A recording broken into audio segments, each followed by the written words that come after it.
The night she appeared, it happened on a night so cold and so silent that even the pines seemed to hold their breath. Glacier Peak Wilderness isn't the kind of place where you just run into someone.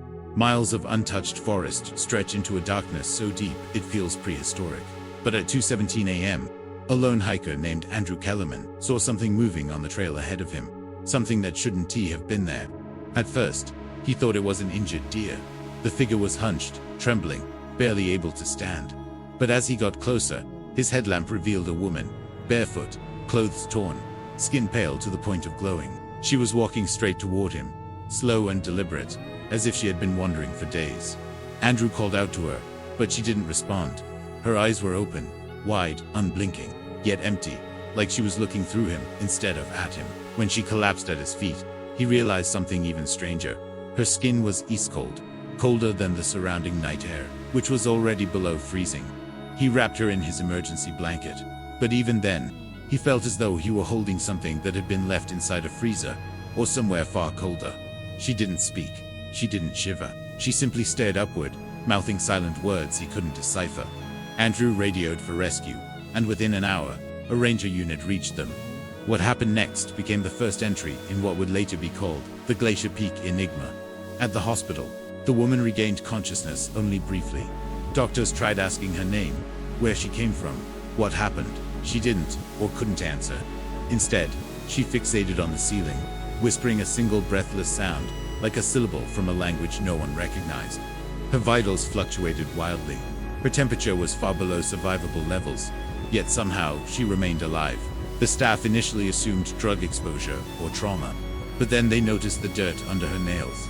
A fine, silvery dust not common to the region.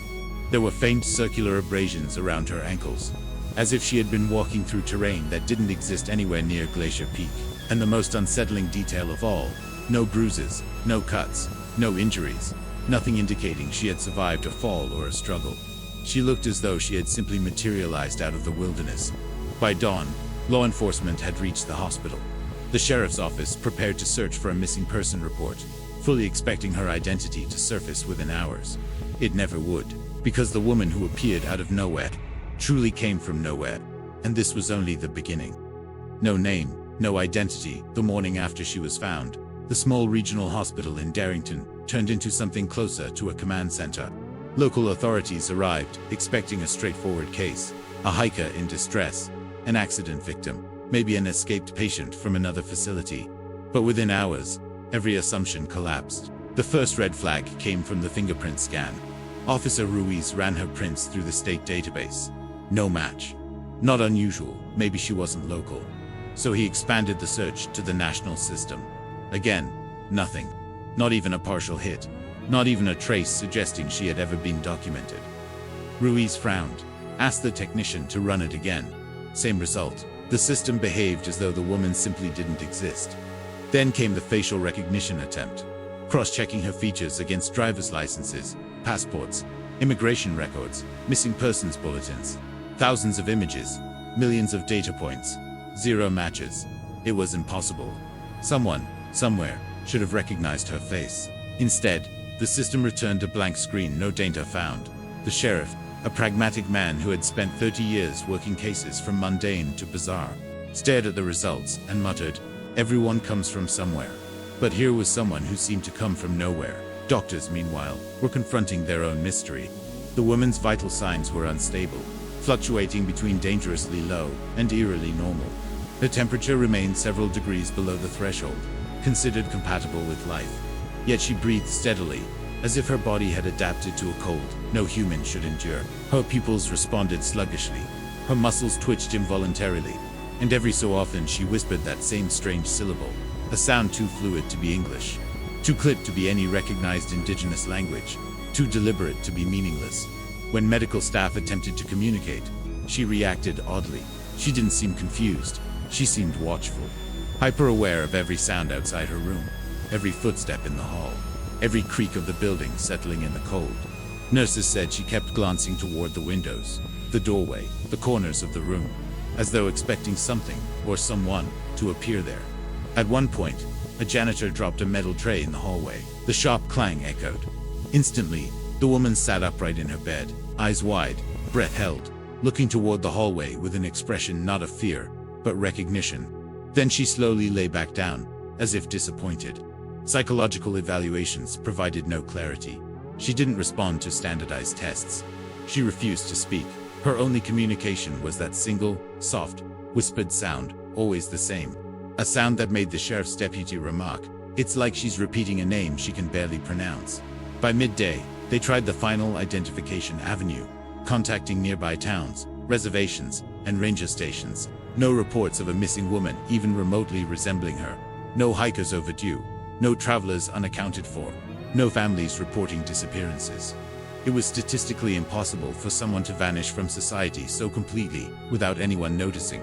Yet there she was, pale, silent, ice cold, and nameless. Rumors began to spread within the hospital. Staff whispered that she had been found in the kind of wilderness where people get lost, not where they appeared. One nurse swore she saw a faint ash on the woman's lips, the same silvery dust that had been discovered under her fingernails. Another insisted the woman's hair smelled faintly of ozone, like the air after a lightning strike.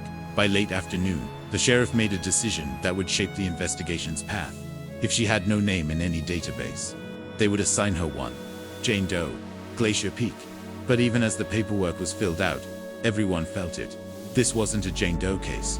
This was an intrusion, something, or someone, stepping into our world from a place we weren't supposed to know existed.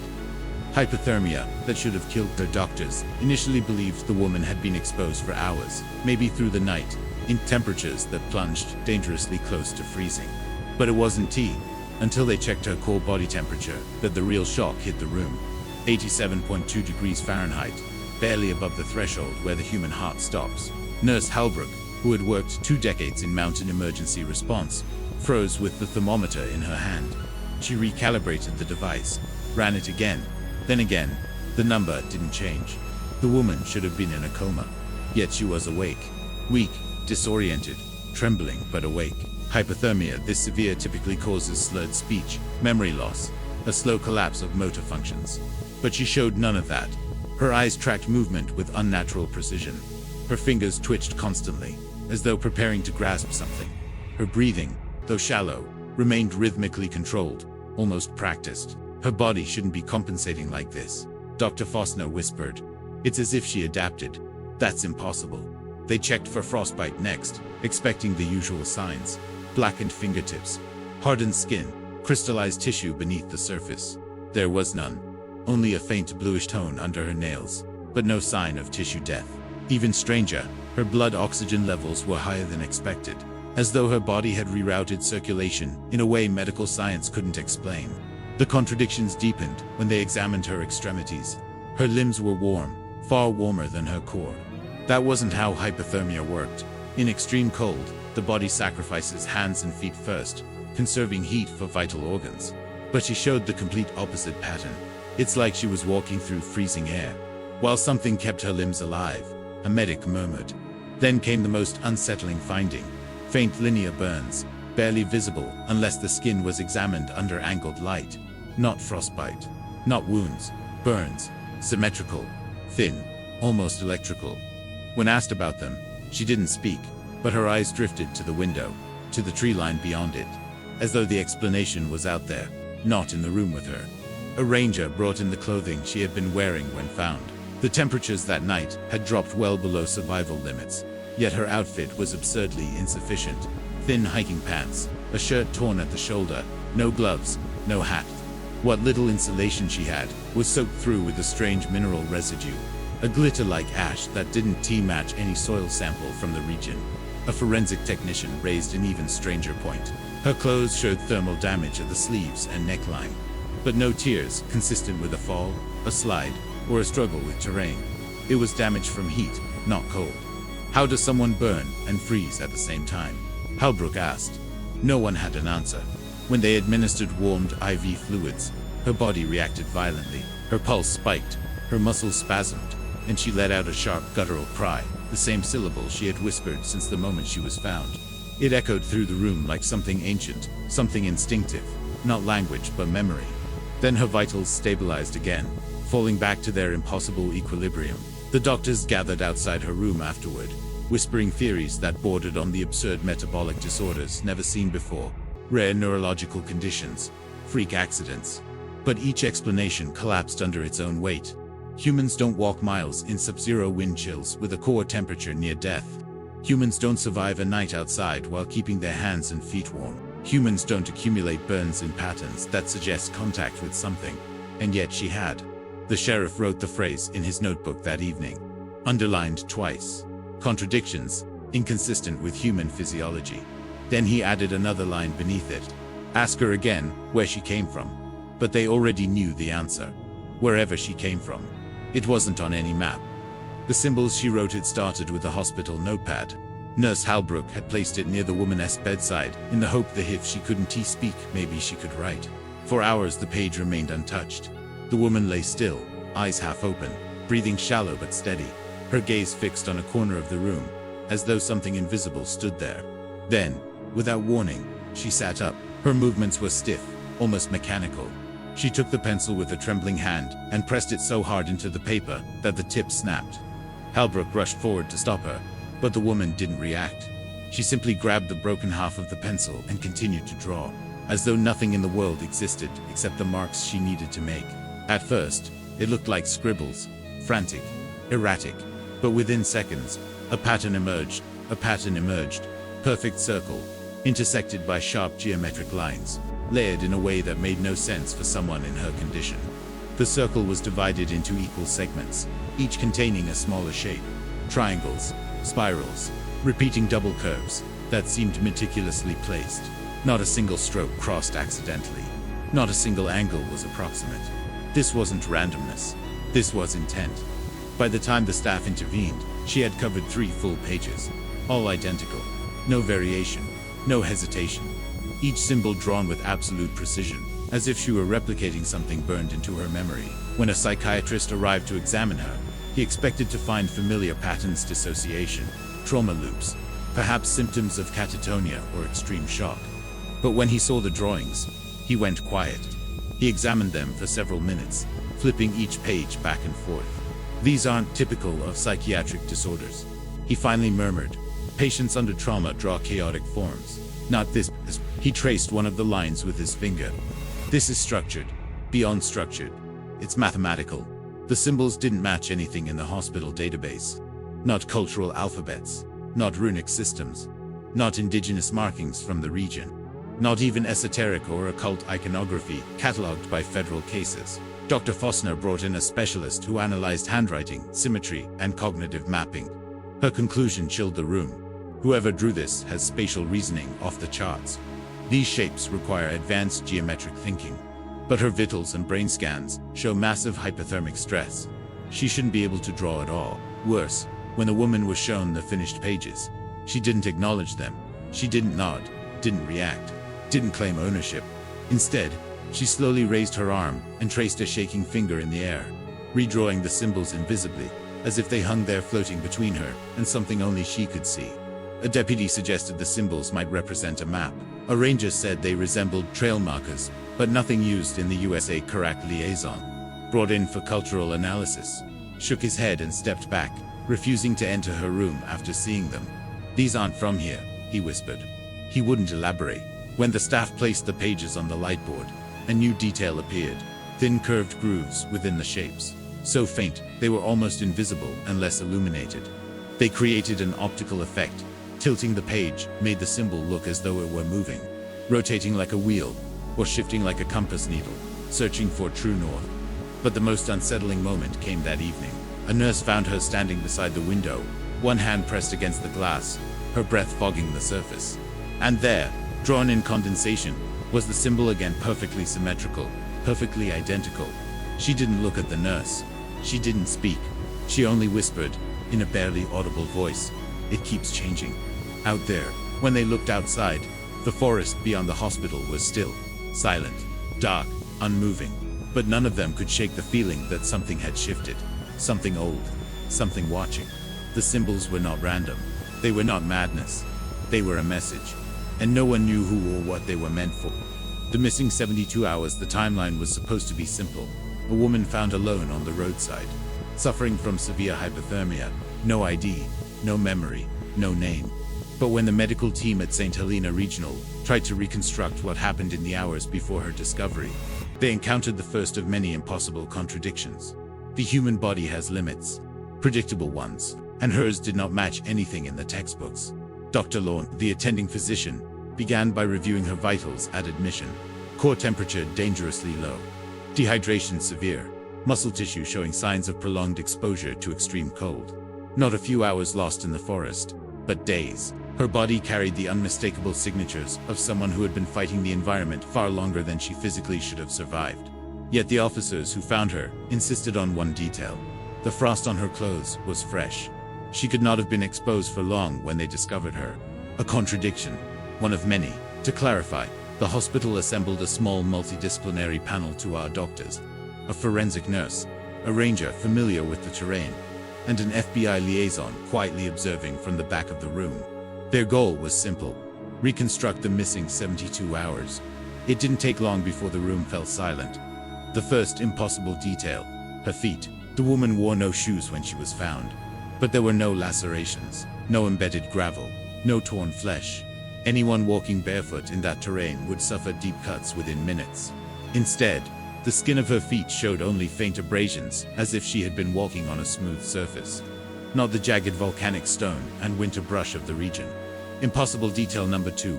There were elevated levels of adrenaline and cortisol, consistent with prolonged terror, but no corresponding damage to her heart, muscles, or organs. A body in survival panic cannot maintain such hormonal peaks for days without collapsing. Yet she was alive, weak, confused, traumatized, but alive. Impossible detail number 3. Her hydration pattern. Her cells showed signs of severe dehydration 3 full days. Without water yet, there was no kidney failure, no electrolyte crash, no cardiac arrhythmia. Dr. Lorne whispered the conclusion no one wanted to say out loud. She was dehydrated, but her body didn't behave like someone dying of dehydration. The ranger leaned forward, tapping the photo of the rescue site. 3 days out here. She wouldn't make it 24 hours without shelter. There was no fire, no cave nearby, no tracks leading in or out. It's like she appeared there. The FBI liaison, who had remained silent until now, finally spoke. What about her mental state? The psychiatrists had their own puzzle. Her memory loss was inconsistent. Trauma amnesia tends to be fragmented and confused. But when questioned about the missing time, she reacted like someone remembering something she refused to speak aloud. Not someone who couldn't remember someone who wouldn't. Every attempt to ask about the 72 hours ended the same way. Her eyes drifting to the corner of the room. Her breathing quickening. Her fingers subtly tracing the air, recreating the same symbol she had drawn earlier. One doctor proposed hypothermic hallucinations. Another suggested dissociative fugue. But none of the explanations fit the physical evidence. Then came the most disturbing discovery. When reviewing satellite weather data, the ranger noted that 3 days before she was found, the area she supposedly wandered through had been hit by a sudden violent cold. Snap temperatures low enough to kill an unprotected person in under an hour. No shelters were recorded. No other hikers were in the area. And the path she would have taken to reach the road simply didn't exist. Landslides had erased those trails years ago. How did she even get there? A nurse whispered. No one answered. Instead, the room fell into uneasy silence. As they realized the truth, they could reconstruct her injuries. They could chart her vitals. They could measure the damage to her body. But not a single calculation, theory, or forensic model could explain how she survived 72 hours that should have ended her life. Whatever happened out there, she wasn't alone. Something was with her, and the missing 72 hours were missing for a reason. The Glacier Peak files. The hospital's night shift was quiet when the man arrived. No announcement, no badge presented, no protocol followed. He simply walked in, wearing a dark parka still dusted with snow, and headed straight to the administrative wing, as if someone had already drawn him a map of the entire building. The nurses later said they didn't see him enter. They only noticed him once he was already there, standing motionless at the reception desk, his gloved hand resting on a black leather folder. He asked a single question: "Where is the unidentified female?" His tone wasn't threatening, just impossibly certain, like the question had only one acceptable answer. Moments later, the hospital director was awakened and escorted down to meet him. No one dared to ask for credentials. They all felt something unspoken, pressure in the air, an instinctual recognition that this visitor wasn't the kind of man you questioned. inside the administrative office, he opened his folder. The pages inside weren't printed forms or legal documents. They were matte black sheets, coated with metallic lines and symbols none of the staff recognized. At the top of the first sheet, embossed in red, were 3 words: Glacier Peak Files.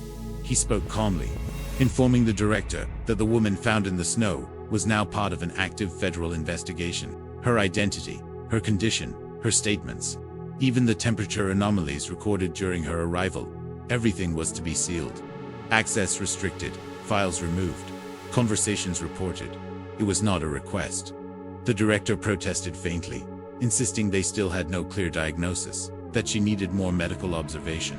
The man placed another page on the desk, a satellite photo, high resolution, time-stamped, showing a location deep in the mountains far from any road, any trail, any human footprint. And there, at the center of the image, was a faint white silhouette, curled in the snow. The same silhouette that was now lying unconscious in their hospital. The timestamp showed the photo had been taken hours before she was discovered, long before the rescue call was ever made. The director's argument died instantly. The man then asked for the items recovered with her. There were almost none. The torn hospital bracelet, the shredded remains of a thermal jacket, and the small scraps of paper she had clutched so tightly her nails had punctured them. On each scrap, symbols identical to the ones she later drew on the hospital walls. The agent collected everything, placing each piece into vacuum-sealed envelopes. The nurses noticed something else. He handled the symbols with extreme caution, as if he recognized them, or feared them. When he requested access to her room, the staff hesitated. The woman had been unstable, oscillating between panic and unresponsive trance. But the man wasn't concerned. He entered alone. What he saw inside her room was never officially recorded, but rumors spread quickly. Some said she recognized him. Others said she recoiled in terror. One nurse swore she heard her speak a phrase in a language no one could identify, and that the man froze, as if the words confirmed something he already suspected. He left the room minutes later, his expression unchanged, but his grip on the folder visibly tighter. Before leaving the hospital, he issued the order that would haunt the staff for months. This event never occurred. Any files you keep must be surrendered. Any copies made must be destroyed. No mention of this woman is to appear in any state or national database. Then he signed the directive not with a name, not with a badge number, but with a symbol. The same symbol the woman had been drawing relentlessly. Moments later, he disappeared into the night, escorted by no one, tracked by no vehicle. It was as if he had walked back into the storm that created her. Inside the office, the director stared at the sealed file now missing from his cabinet, replaced by an empty space carrying only one lingering thought. Whatever the Glacier Peak files were, they hadn't begun with her. They had been waiting for her. Voices in the snow, the locals had warned the rescue teams long before the woman was found. Warnings spoken with lowered voices in diners, gas stations, and cabins buried beneath heavy pines. They claimed that Glacier Peak wasn't just another remote mountain swallowed by winter shadows. It was alive with something no one had ever managed to explain. And when the woman was discovered, half frozen, nameless, and trembling, people in the nearby towns whispered the same words. It's happening again. The first testimony came from a hunter named Dale Morrison, a man who knew the mountain better than anyone. He said that 3 nights before the rescue, while tracking elk, he heard voices echoing between the trees. Not human voices at least. Not in any language he recognized. Rhythmic, layered, like several people speaking at once, but never taking a breath. The sound drifted through the forest in slow, pulsating waves, rising and falling like a chant carried by the wind. When he followed it, the snow around him grew unnaturally still, the forest silent, as if every living creature was holding its breath. Then he saw them. Faint silhouettes shifting between the pines, tall and unnaturally thin, their shapes almost dissolving in the falling snow. When he blinked, they vanished, leaving only the echo of their voices behind. 2 days later, a couple driving along the mountain road reported flashes of light piercing through the tree-lined light. That didn't behave like headlights or lanterns. It blinked in rapid bursts, spiraling upward before scattering like fragments of white fire. They said the lights moved with purpose, weaving between the trunks, aligning into patterns that seemed almost geometric. The woman insisted she saw a figure in the center of those lights standing perfectly still, facing the road even though it had no clear features. Her husband drove away faster than he ever had in his life, but the lights continued to follow them for nearly a mile before disappearing entirely. A third witness, A forestry worker from a nearby outpost claimed he heard screams on the morning the unidentified woman was found. Not screams of pain, screams of recognition. He said it sounded like someone calling a name, but the name twisted strangely, as if the voice was stretching it, bending it, distorting it into something unpronounceable. When he followed the sound, he found only deep tracks in the snow tracks that didn't look like footprints, nor any animal he knew. Long, narrow, dragged out, as if something had been pulled, or had crawled. Then came the most chilling testimony of all. An elderly woman named Margaret Hale, whose cabin overlooked the frozen valley. She claimed that on the night before the rescue, she saw a lone figure moving through the snow. Not stumbling, not shivering, moving with purpose, following a line invisible to anyone else. Margaret watched from a window as the figure stopped beneath the dark outline of Glacier Peak and tilted its head upward, listening. Moments later, Margaret said she heard the voices again. This time they were clearer, closer, whispering from every direction at once. She slammed her shutters shut and prayed until morning. These testimonies might have been dismissed as superstition stories shaped by isolation, fear, and the unforgiving wilderness. But when the rescuers found the woman, her hands blue, her lips cracked, and her eyes staring into a void none of them could see. She whispered something they could barely understand. "They called me back." And for the first time, the people of Glacier Peak realized the truth they never dared to voice aloud. The voices in the snow weren't echoes of the wind. They were searching for someone. And now, they had found her. A cold that doesn't belong here. The temperature readings from Glacier Peak should have made sense. They never did.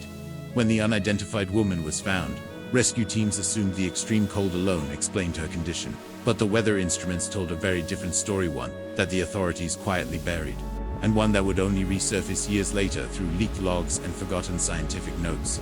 At 2:13 a.m., on the night before the rescue, a remote automated weather station positioned on the North Ridge recorded something impossible.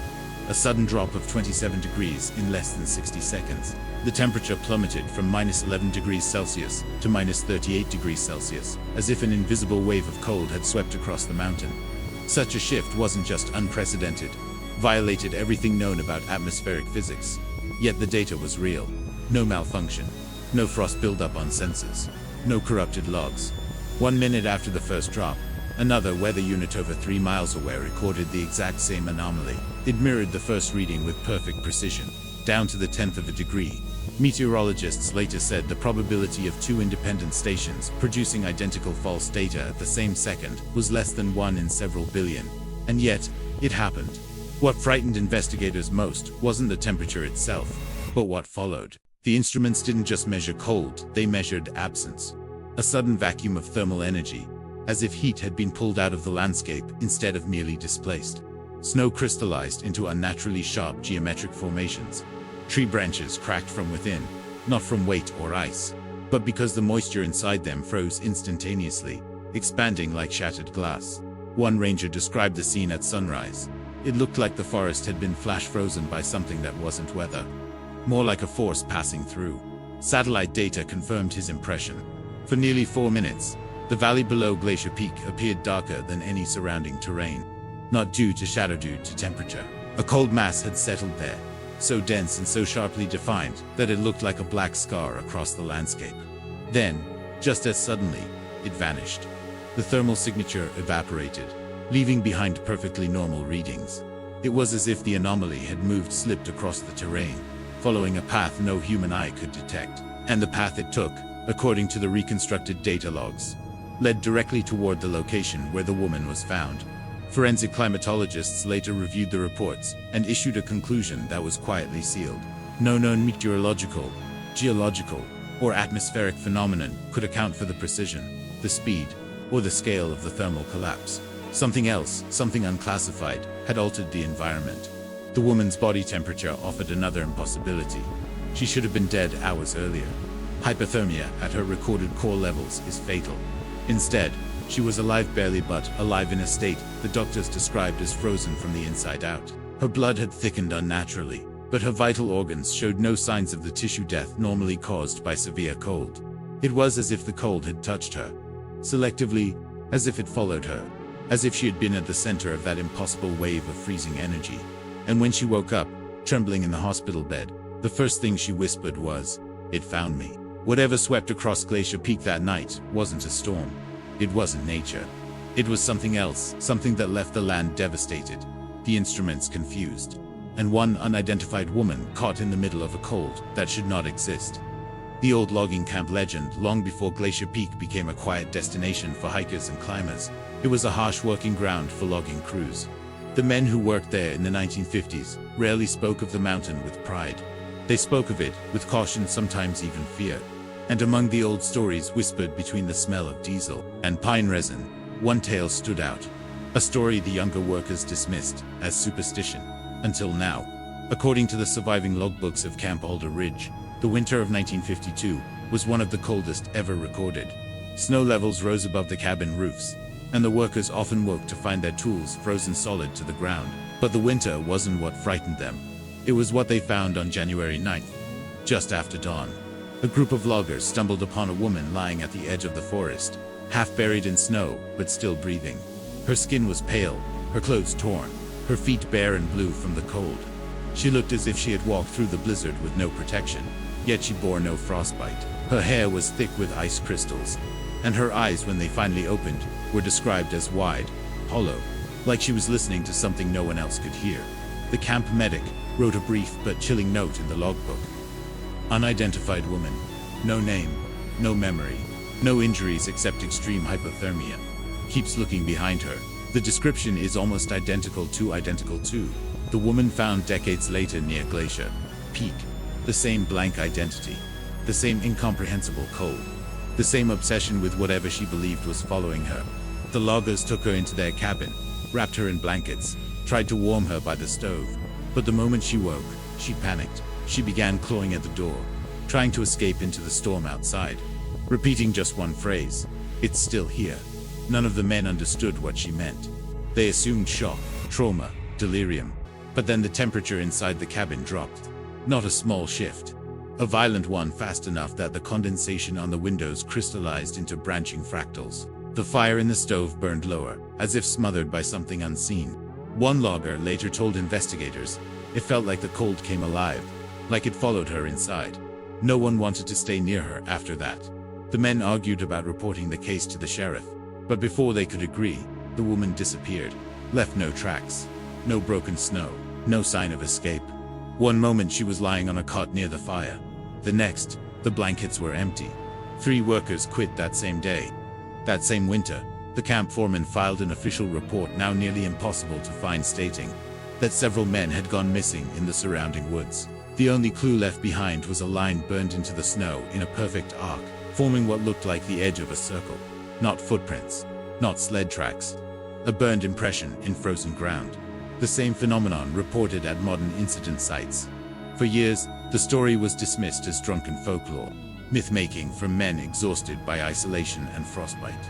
But the parallels are undeniable. The physical descriptions, the behavior, the unnatural cold, they match the unidentified woman from Glacier Peak almost perfectly. Loggers in the 1950s believed the mountain was home to something ancient, something that followed people who wandered too far from the camps. They used to warn newcomers, "If you hear the snow talking, don't look back. Never look back."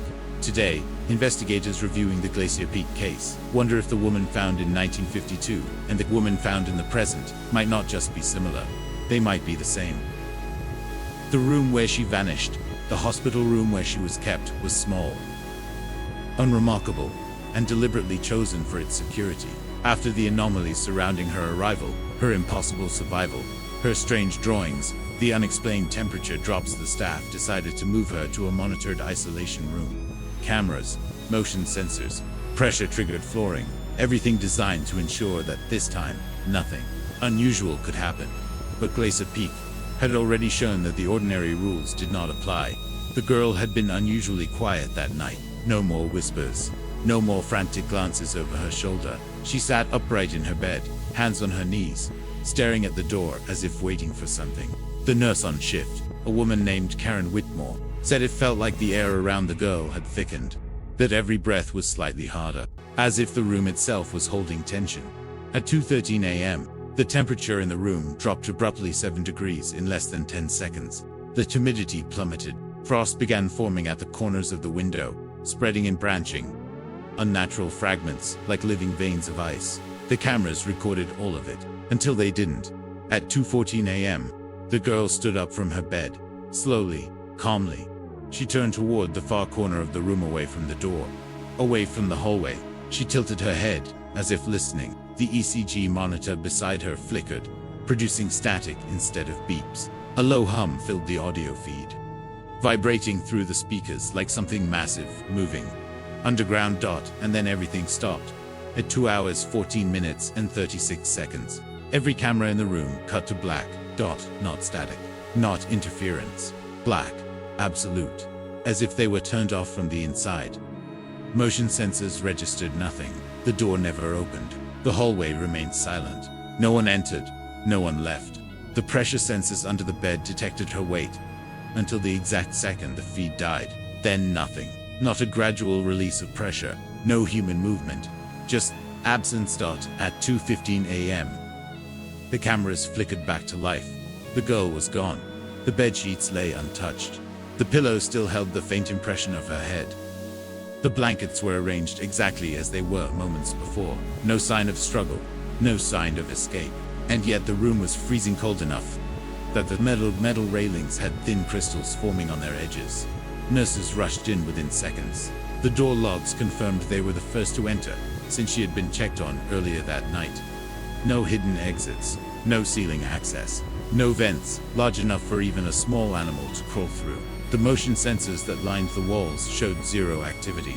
Between 2:14 and 2:15, even the pressure-sensitive flooring, designed to register as little as a dropped pen, had not triggered once.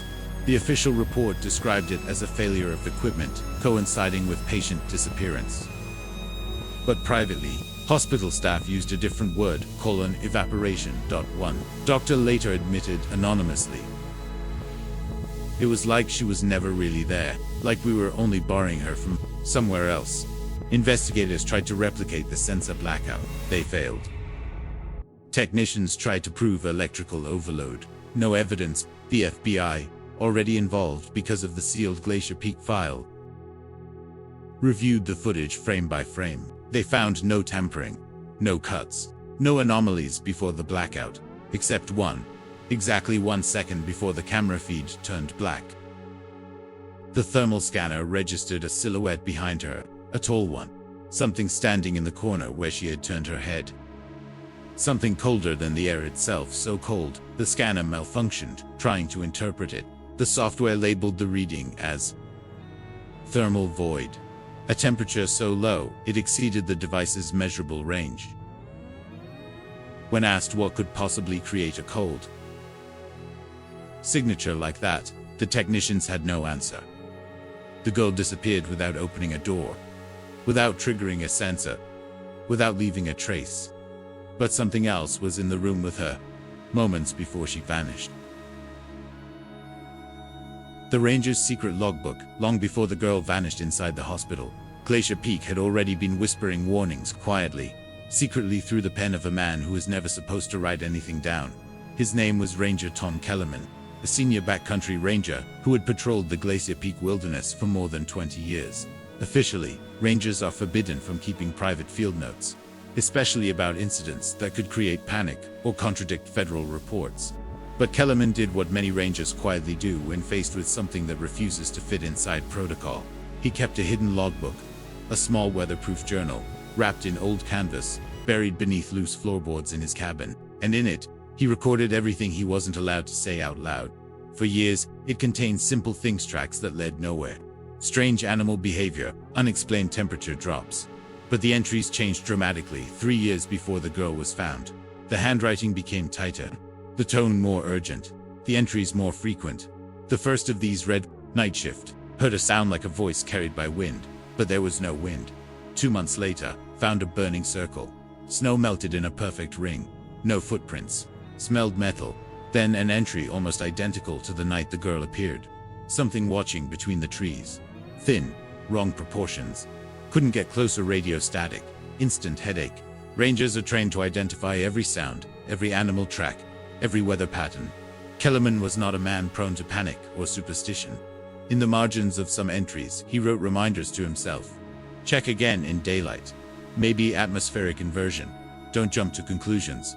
But by the final year, the reminders disappeared, and the tone changed into something colder. The entry dated January 12th, the night before the girl was found. Read. Saw it again. Closer, looks like someone standing where no one should be. Temperature dropped instantly. Something is coming down from the ridge. When investigators later searched Kellerman's cabin, they noted something odd. The date of this final entry was smudged, as if his pencil had trembled while writing, and beneath it, in a shaky, almost frantic hand, "If anyone finds this, stay away from Glacier Peak on cold nights. It's not the weather."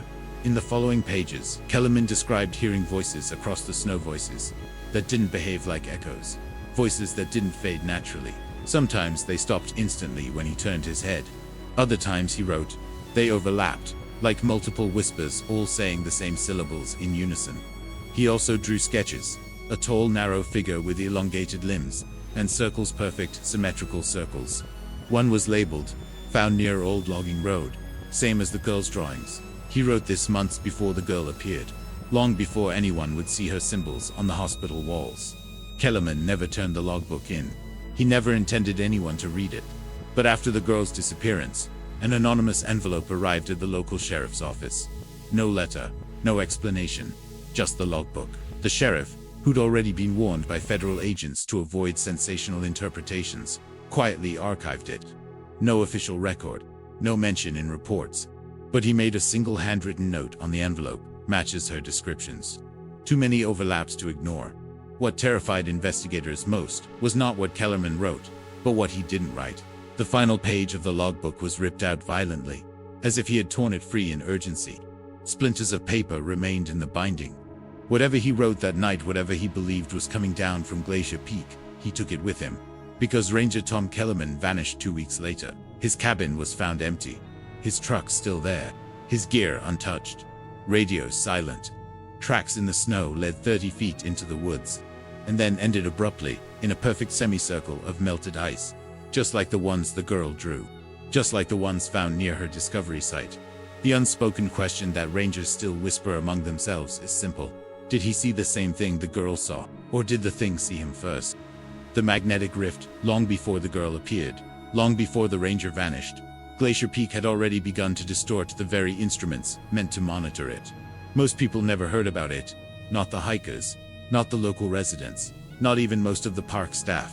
The data was collected quietly, flagged quietly, and buried quietly. But years later, when independent analysts reviewed archived meteorological readings, one anomaly kept surfacing in the files like a bruise under the snow.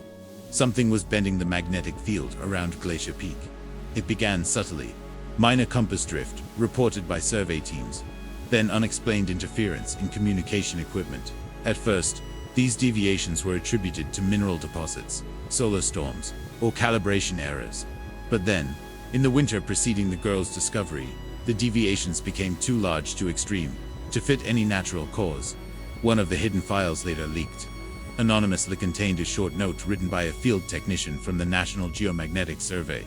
Magnetic vector fluctuating again. Instruments behaving like something is pulling or warping the field. No geological explanation. Scientists compared it to a localized aurora effect, except there was no solar activity, no atmospheric disturbance, no reason for the magnetic field to bend at all.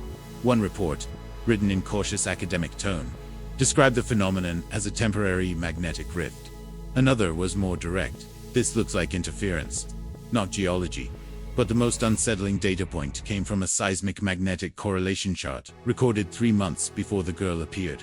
The chart showed a sudden magnetic collapse, lasting exactly 11 seconds. In those same 11 seconds, microphones in the snow captured a low-frequency hum, too uniform to be wind, too steady to be an animal, too structured to be natural. The hum returned 2 more times that winter. Each time, the temperature dropped sharply. Each time, compasses spun or froze. And each time, in the distance, cameras captured strange lights, white, spherical, drifting silently along the tree line. Authorities dismissed the lights as lens flare. But the magnetic readings didn't lie. Then came the discovery that shook even the most skeptical analysts. When mapped geographically, all magnetic anomalies converged toward a single location, a remote ridge, near the abandoned logging road. The same area where the old ranger had reported unnatural voices. The same area where symmetrical burned circles appeared in the snow. The same area where the girl was later found, wandering barefoot.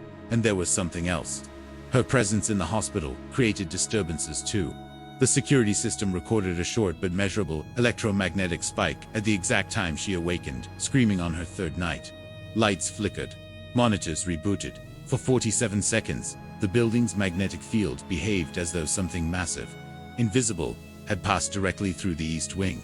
An internal memo from a hospital technician read, "This wasn't a power surge, it was directional." As if the disturbance was following her. Scientists who later analyzed the magnetic data noted another disturbing correlation. The symbols she drew resembled magnetic vector maps patterns, consistent with how a disrupted magnetic field twists and recombines around a central disturbance. But the most classified file of all, recovered from a sealed federal directory, was only a single page. No title, no author.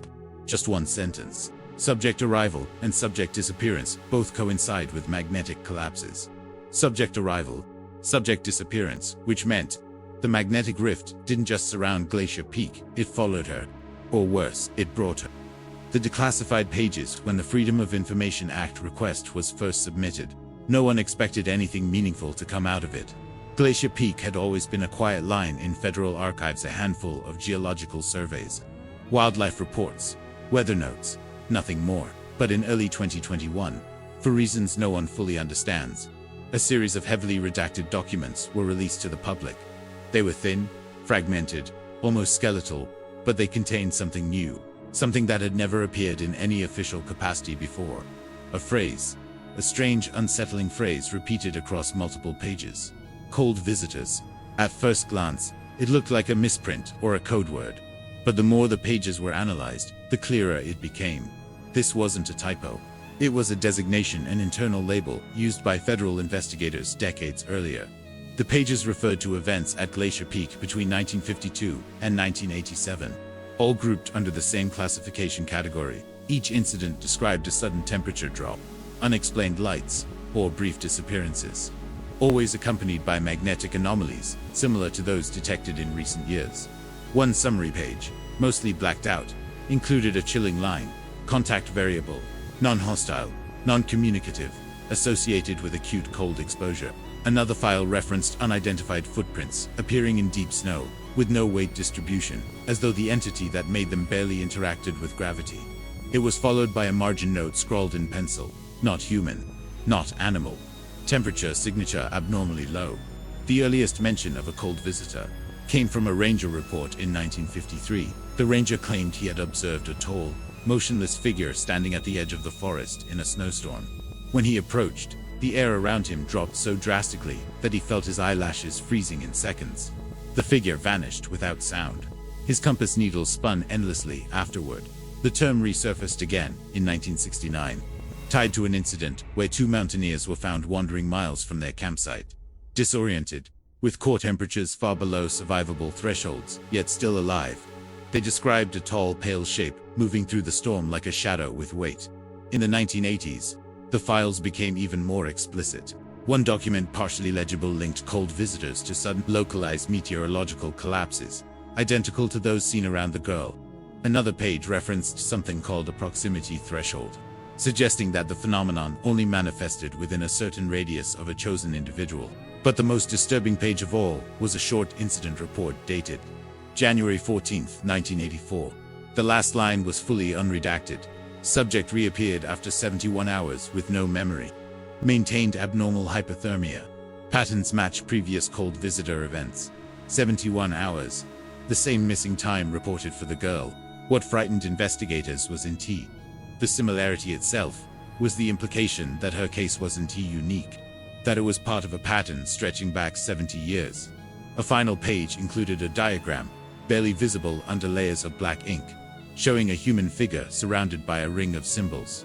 Next to it, the following note: "We don't choose them. Something else does." When journalists and researchers analyzed the declassified documents, the conclusion was unsettling.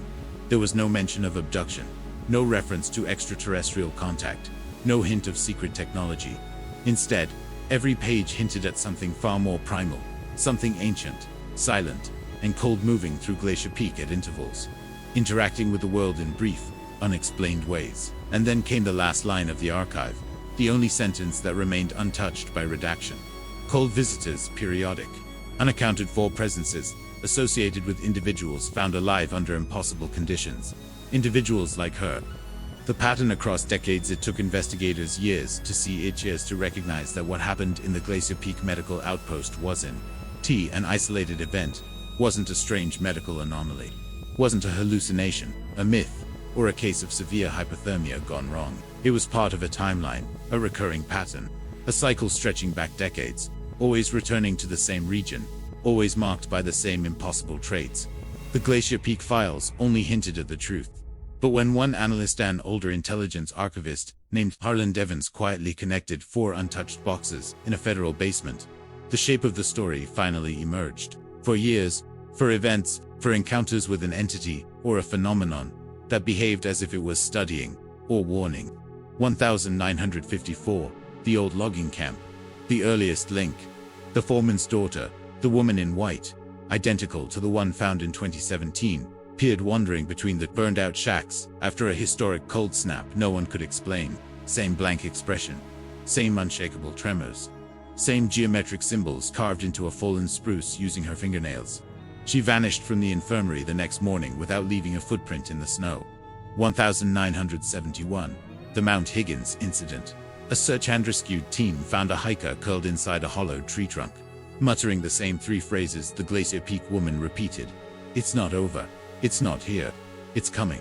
Her temperature was recorded at 28 degrees Celsius, far below survivable levels. Instruments around the mountain malfunctioned for 48 hours. Her identity was never determined. All government records on the case were marked untraceable. 1998, the Nooksack River case. 2 campers reported a woman standing barefoot in the river at 2 in the morning, staring upstream against the current. Deputies found her minutes later, dry, freezing to the touch, and again, unnamed.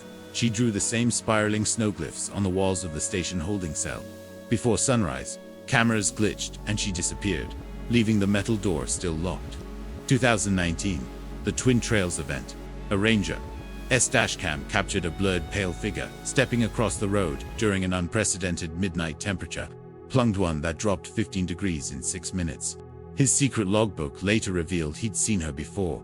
The same face, the same movements, the same impossible silence, the same chilling sense that the air around her didn't belong to this world. And now, 2017, the Glacier Peak woman, the one who triggered the sealed files, the federal agents, and the scientific panic, the one whose body temperature defied biology, the one whose fingerprints matched no one, the one whose disappearance inside a secured room broke every rule of physical reality. For dates, for events, for appearances separated by exactly 17 years each time. A cycle, a countdown, a warning. Because when analysts layered the geographic data onto thermal anomaly maps, a horrifying truth emerged. The temperature drops weren't random. They formed a migration path, slow, deliberate, and moving southbound, inch by inch, decade after decade. Whatever she was running from, or whatever she was trying to warn humanity about, it was getting closer. And for the first time, federal scientists admitted something they had denied for generations. The cold visitors weren't appearing. They were approaching. What happened to the Glacier Peak woman? In the end, after months of sealed reports, contradicting testimonies, magnetic readings, ranger confessions, and sightings that span almost a century, investigators were forced to confront the most unsettling truth of all. No one actually knows what the Glacier Peak woman was, or where she came from. But 3 dominant theories survived the years of speculation, each one chilling, each one incomplete, and each one revealing a different fracture in the story. Together, they form the closest thing we may ever have to an answer. Theory 1. The temporal displacement hypothesis. According to a classified group of physicists who studied the magnetic rift under Glacier Peak, the woman's appearance aligns with a phenomenon they call a temporal displacement pocket. In simple terms, a tear in the local field strong enough to dislodge a living being from one moment in time and pull it violently into another. Her impossible body temperature wasn't hypothermia, it was temporal cold. The thermal residue of crossing a region where heat and time do not behave normally. Her symbols, fractals, Recurring geometry produced when the brain attempts to recreate shapes seen inside a field of distorted spacetime. Her disappearance not voluntary. A recoil, a catastrophic snapback to the origin point of the displacement. This theory explains the cold. It explains the drawings. It does not explain why identical women appear in 1954, 1971, 1998, and 2019. Theory 2. The Cold Visitors Protocol. The 2021 declassified pages use a term never seen in public archives before: subthermal non-humanoid entities. Surface adapted. The hypothesis emerging from those lines is terrifying. That the woman was not human at all, not a traveler, not a victim, but a scouter biological organism adapted to temperatures far below Earth's environment, capable of mimicking human appearance through a phenomenon described as environmental masking. The cold around her wasn't hypothermia, it was natural homeostasis. The missing 72 hours, a communication period, either with others of her kind, or with something beneath the ice shelf. The symbols, language, or warnings, her vanishing, a retrieval. This theory explains the cold. It explains the fear. It does not explain why she looks exactly human down to DNA that doesn't match any species divergence. Theory 3. The witness who returns. The final theory comes from local folklore, logging camp archives, tribal accounts, and the secret ranger logbook. It claims the woman was human once, a witness to something catastrophic in the mountains, something traumatic enough to fracture her mind, her biology, and even her place in time. In this version, she is not an intruder from elsewhere, but a victim trying to escape something that hunts her across decades. Every reappearance is not a recon mission or a displacement, but a flight. A desperate, repeated attempt to warn others before the thing that marked her catches up again. This theory explains the panic in her voice. It explains the cycles. It does not explain how she survives temperatures that kill. Final conclusion. After all the files, anomalies, frozen nights, and decades of unexplained sightings, one fact remains. The Glacier Peak woman is still unidentified, still unmatched, still unclaimed by any era or any species.